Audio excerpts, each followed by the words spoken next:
good, y'all? I'm Jerry, about to check out 10 times WWE Championships changed twice in the same night.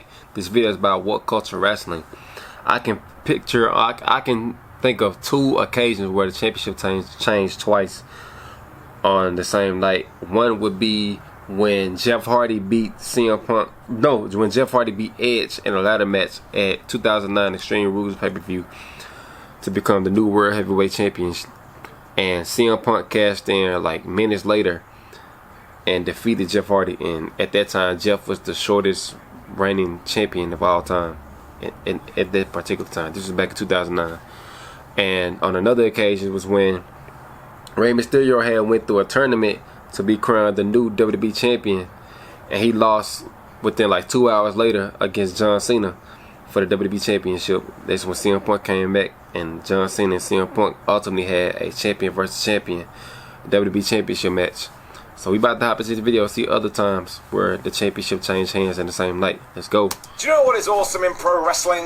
When a WWE title changes hands. Yep. It gets us all excited, and even when a bad guy is victorious, we go, oh my gosh, I can't believe it. In this case, it stands to reason that if it happens more than once, we're all going to lose our minds. So I am Simon from What Culture. Please do hit that subscribe button, and thank you very much for your time. And indeed, this is 10 times WWE Championships changed hands twice in the same night. Number 10, TLC 2011. So it went like this. Mark Henry was the champion. Oh, this one Daniel Bryan cashed in. Who then lost it to Daniel Bryan.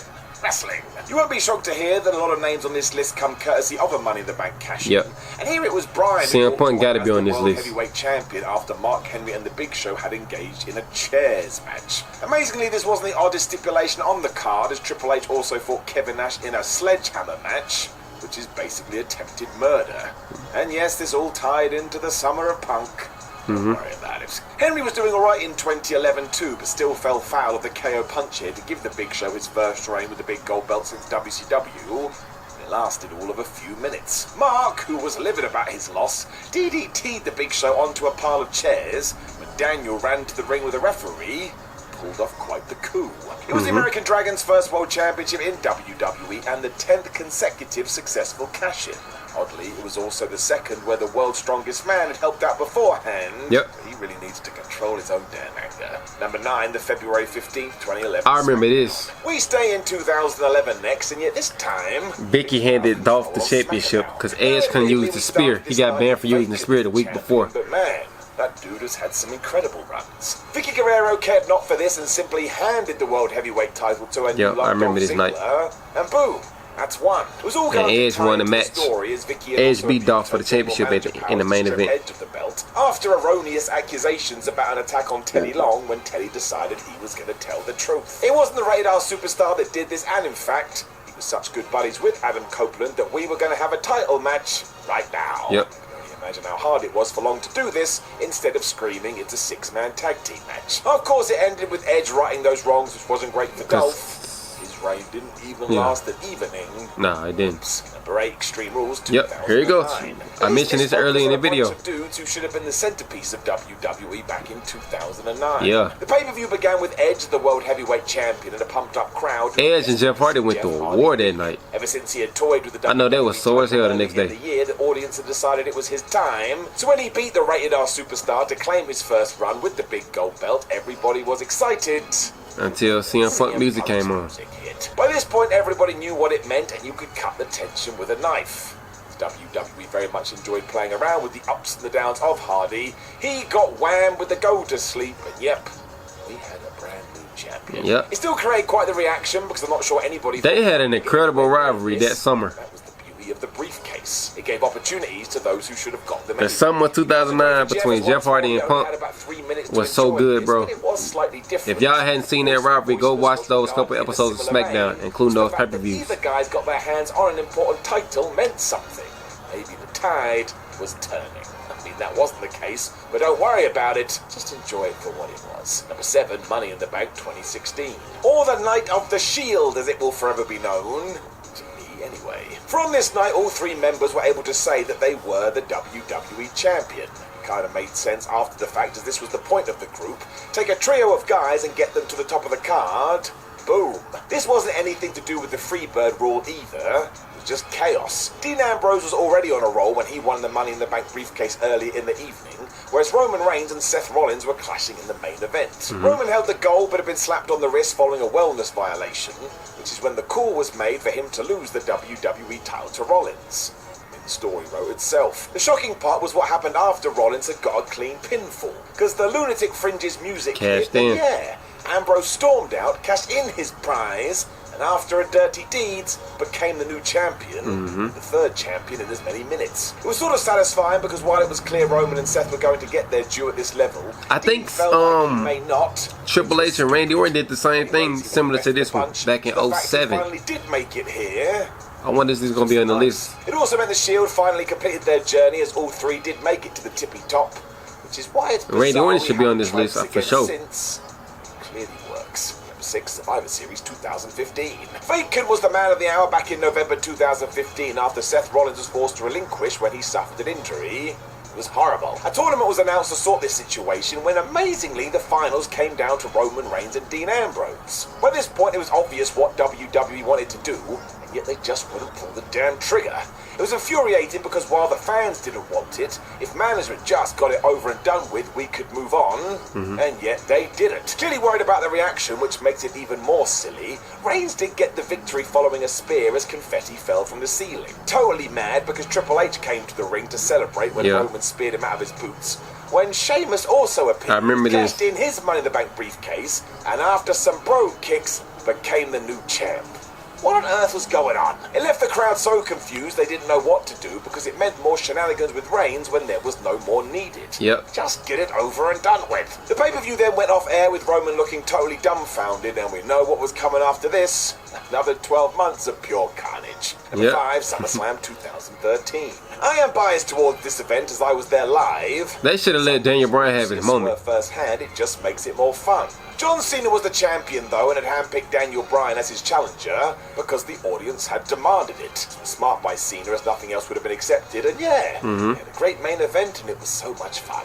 The Yes-Man got the massive win too after the running knee, and go back and watch the reaction to this. It's like seeing your best friend make it to the top, and for a few minutes everybody was over the moon. Once again, it got all crazy because special guest referee Triple H soon showed his true colours as he dropped Bryan with the pedigree when Randy Orton's theme hit also just so happened to be Mr. Money in the Bank. This was the first signs of the authority, and given that Daniel was unconscious, Orton pinned him, and yeah, we had a new champion again. SummerSlam then went off air with the 2 Evolution members standing tall. I was having a blast with this, not least because before the pay-per-view, I met Wade Barrett, who was convinced I was his friend Steve. Number 4, the 25th of July 2011 Raw. See, we are back to 2011.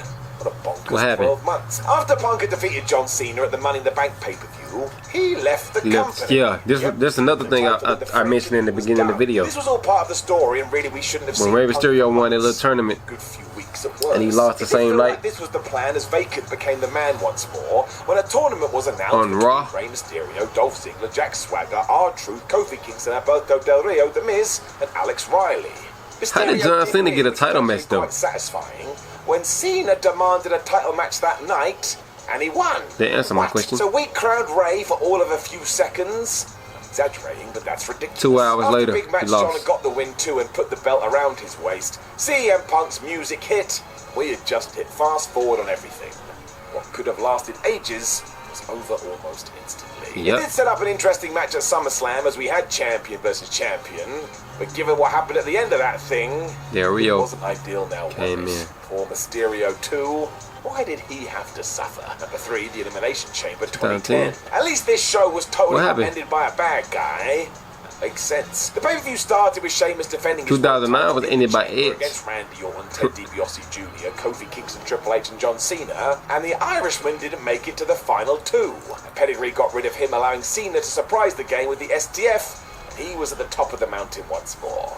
In a throwback to what happened in 2006 though, Vince McMahon then walked out and said he would be on his way to WrestleMania if he could go through one last challenge. To make matters worse, it was Batista, Batista who ended Cena with the Batista bomb, leading him to a second WWE They set up a Championship WrestleMania reign. match between them. People were mad, but you know the deal. Cena loses. Batista looked better with the World Heavyweight Championship. Cena and the Animal on the grandest stage of them all, as both guys kind of filled a similar role, and it was fine. Number 2, No Mercy 2000. I mentioned this. I wondered if this was going to be in the video. Again, although this time he lost the title. He had a torn pectoral muscle. The end result was going to be his incredible return at the Royal Rumble, but it meant No Mercy 2007 needed some extra oomph. Triple H versus Randy Orton.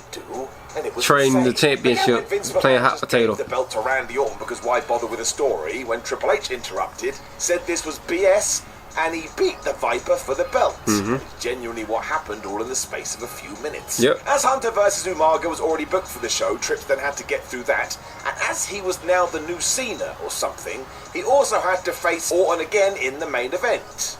Makes sense? It shouldn't. It was ludicrous. This was also under last man standing rules, which Randy won. And I read this was rumored to have Triple H wrestle 3 times in one night, was because Kurt Angle had did the same thing at TNA. He defended the championship. He defended 3 different championships in one night that year. Number 1, WrestleMania 9. I mean, what else, right? No Money in the Bank or other shenanigans. Just egos out of control. The ultimate example of WWE not reading the room. Our main event at WrestleMania 9 was Yokozuna versus Bret Hart. Hulk Hogan's all-encompassing reign was done. Even though he would team with Brutus Beefcake on this evening, he was nowhere near the championship until Hulk decided that he should be. Because after Zuna's manager, Mr. Fuji, had thrown salt in the Hitman's eyes, Yoko pinned him to win the WWF title. Nobody could believe it. As Hogan had been watching this, though, he got in the bad guy's Drop the leg, brother. The match for the flipping title. Now, why anybody would accept this, I do not know, but they did, and a leg drop later, Hulkamania was back. Even though nobody wanted that. Now, sure, the fans live loved it because of the swerve reaction we've already discussed, but go and look at the bigger picture with this. By the King of the Ring, Yoko was the champ again, with Hogan realizing he was done, and he left for good. If you want to go and call this one of the biggest mishaps in wrestling history, I won't argue with you. Egos. Seriously. Ego about Hogan. Hogan's ego was too big. How many times the WWE Championship changed twice in the same night? Alright, y'all, another great video, man. Let me know down below in the comments of what y'all thought of my reaction to this video. Like, comment, subscribe. Until next time, I'm out. Peace.